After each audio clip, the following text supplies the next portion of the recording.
गुरु सत्ताय नमः। गायत्री महाविज्ञान द्वितीय भाग। लेखक वेदमूर्ति तपोनिष्ठ पंडित श्री राम शर्मा आचार्य। गायत्री उपनिषद। आइए पढ़ते हैं, सुनते हैं और समझते हैं। वेदों से ब्राह्मण ग्रंथों का आविर्भाव हुआ है। प्रत्येक वेद के कई ब्राह्मण ग्रंथ थे, पर अब उनमें से थोड़े ही प्राप्त होते हैं। काल की कुटिल गति ने उनमें से कितनों को लुप्त कर दिया। ऋग्वेद के 2 ब्राह्मण मिलते हैं, सांख्यायन और ऐत्रेय। सांख्यायन को कौपितकी भी कहते हैं। यजुर्वेद के 3 ब्राह्मण प्राप्त हैं, शतपथ ब्राह्मण, कानव ब्राह्मण, तैत्तिरीय ब्राह्मण। सामवेद के 11 ब्राह्मण उपलब्ध हैं, आश्चर्य ब्राह्मण, जैमिनी आश्चर्य ब्राह्मण, संहितोपनिषद ब्राह्मण, मंत्र ब्राह्मण, वंश ब्राह्मण, सामविधान ब्राह्मण, षड्विंश ब्राह्मण, देवत ब्राह्मण, तांड्य ब्राह्मण, जैमिन्य ब्राह्मण, जैमिन्य उपनिषद ब्राह्मण। अथर्ववेद का केवल मात्र 1 ब्राह्मण मिलता है, जिसका नाम गोपथ ब्राह्मण है। गोपथ की 31 से लेकर 38 तक 8 कंडिकाएं गायत्री उपनिषद कहलाती है। इनमें मैत्रेय और मौद्गल्य के परस्पर विवाद के उपाख्यान द्वारा गायत्री का महत्वपूर्ण रहस्य समझाया गया है।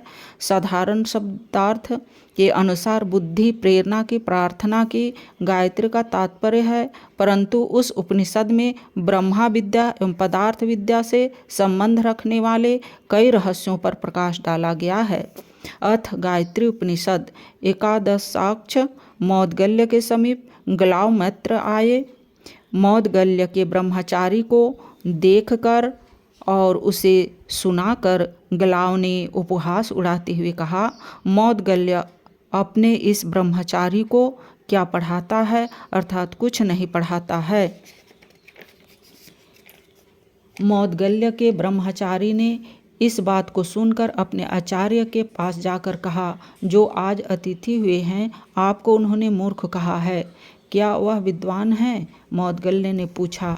हाँ, वे तीनों वेदों के प्रवचन करता है। शिष्य ने कहा, हे सौम्य, उसका जो विद्वान, सूक्ष्मदर्शी तथा विजय चाहने वाला शिष्य हो, तुम उसे मेरे पास ले आओ। तब वह उसे बुला लाया और बोला, वे ये हैं।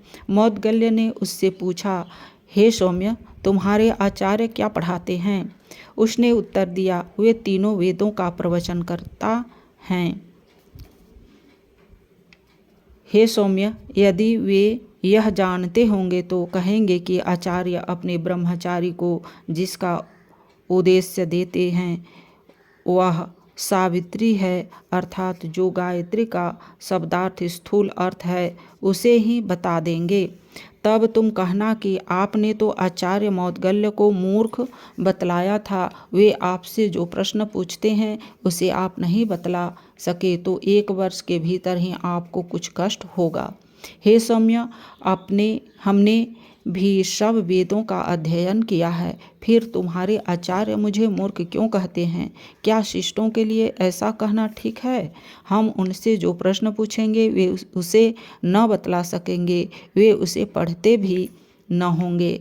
तब उन मौद्गल्य ने अपने ब्रह्मचारी से कहा, सौम्य, तुम जाओ, ग्लाव मैत्र के समक्ष उपस्थित होकर कहो कि 12 मिथुन तथा 24 योनि वाली भृगु और अंगिरा, जिसके नेत्र हैं तथा जिसके आश्रित ये सब हैं, उस सावित्री गायत्री को हमें पढ़ाइए।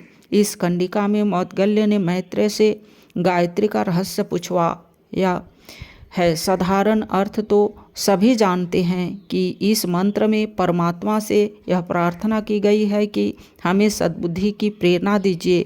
ऐसे मंत्र तो श्रुति स्मृतियों में अनेकों भरे पड़े हैं, जिसमें इसी प्रकार की या इससे भी उत्तम रीति से बुद्धि, विवेक आदि के लिए प्रार्थनाएं की गई है। फिर गायत्री में ही ऐसी क्या विशेषता है जिसके कारण उसे वेद माता कहा गया और समस्त श्रुति क्षेत्र में इतना महत्व दिया गया?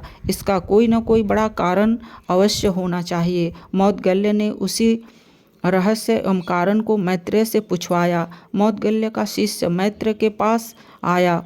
उसने उसे पूछा, किंतु वे उसका उत्तर न दे सके।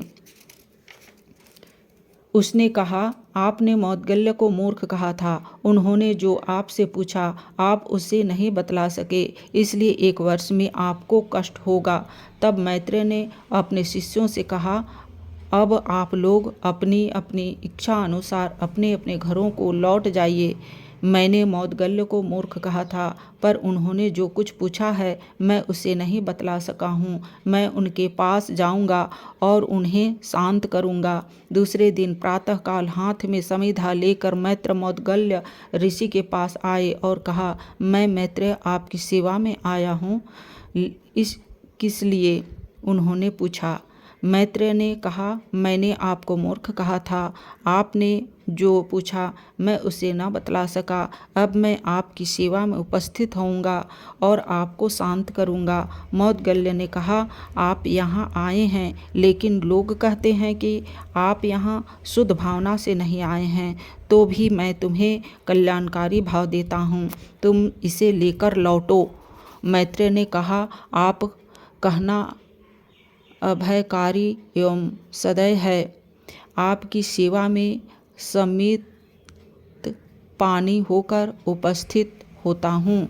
अब वे विधि पूर्वक उनकी सेवा में उपस्थित होकर पूछा, पहला, सविता का वरेण्य किसे कहते हैं? दूसरा, उस देव का भर्ग क्या है? तीसरा, यदि आप जानते हो तो धी संज्ञक तत्वों को कहिए, जिनके द्वारा सबको प्रेरणा देता हुआ सविता विचरण करता है। उन्होंने उत्तर दिया, पहला, वेद और छंद सविता का वरेण्य है। दूसरा, विद्वान पुरुष अन्न को ही देव का भर्ग मानते हैं। तीसरा, कर्म ही वह धी तत्व है जिसके द्वारा सबको प्रेरणा देता हुआ सविता विचरण करता है। यह सुनकर उसने फिर पूछा, सविता क्या है और सावित्री क्या है? मौद्गल्य के अभिप्राय को मैत्रेय भली प्रकार समझ गए।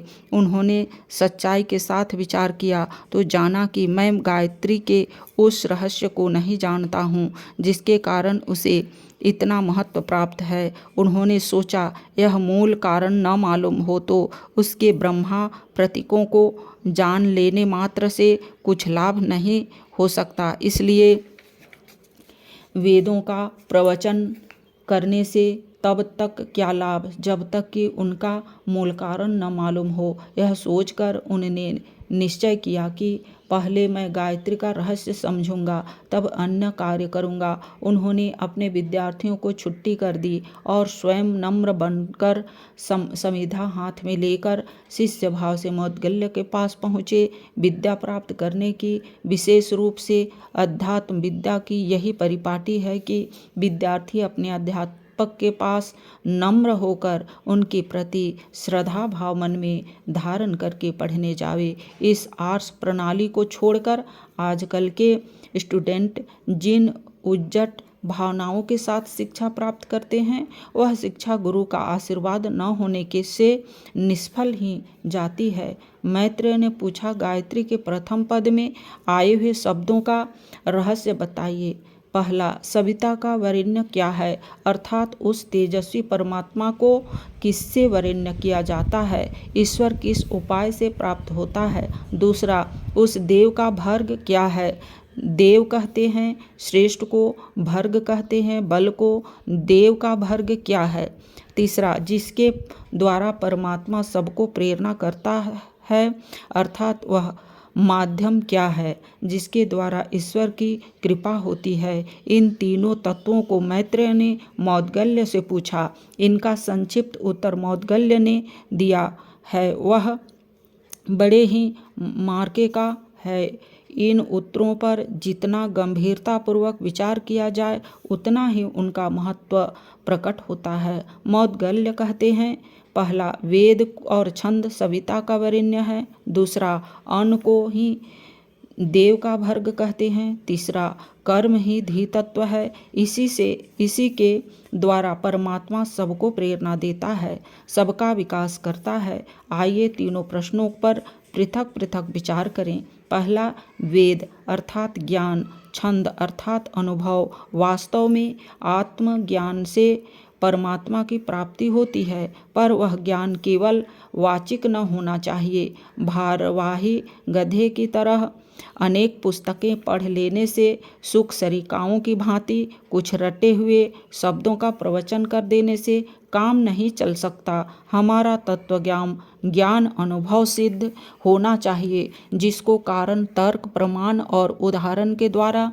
सत्य मान लिया जाए। उस सत्य के प्रति मनुष्य के मन में अगाध श्रद्धा होनी चाहिए और उस श्रद्धा का जीवन में व्यवहारिक आचरण होना चाहिए। पहले पूरी तत्परता, सच्चाई और निष्पक्षता से यह देखना चाहिए कि कौन कौन सिद्धांत उचित एवं कल्याणकारी है। जब यह विश्वास हो जाए कि सत्य, परोपकार, संयम, ईमानदारी आदि गुण सब दृष्टियों से श्रेयकर है, तो उनके सिद्धांत का जीवन में आचरण होना चाहिए। सद्ज्ञान का श्रद्धा भूमि में परिपक्व होना, यही ईश्वर की प्राप्ति का प्रधान उपाय है। बिना सिद्धांतों को जाने केवल अनुभव निर्बल है और बिना अनुभव का ज्ञान निष्फल है।